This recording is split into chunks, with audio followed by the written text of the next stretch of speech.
দুনিয়াতে কেউ যদি কোনো মানুষের হক নষ্ট করে, কিয়ামতে সবচেয়ে নিঃস্ব হবে এই ব্যক্তি।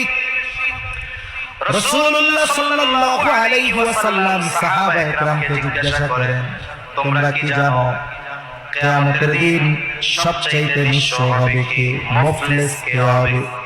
সাহাবায়ে কেরাম জবাব দিলেন, ইয়া রাসূলুল্লাহ, আল্লাহ এবং তার রাসূল ভালো জানেন। নবীজি সাল্লাল্লাহু আলাইহি ওয়াসাল্লাম বলেন, কিয়ামতের দিন সবচেয়ে নিঃস্ব হবে ওই ব্যক্তি যার দুনিয়াতে নেক আমলের কোনো অভাব নেই, তাহাজ্জুদের অভাব নেই, তার দান সাদকার কোনো অভাব নেই, হজ ওমরার অভাব নেই।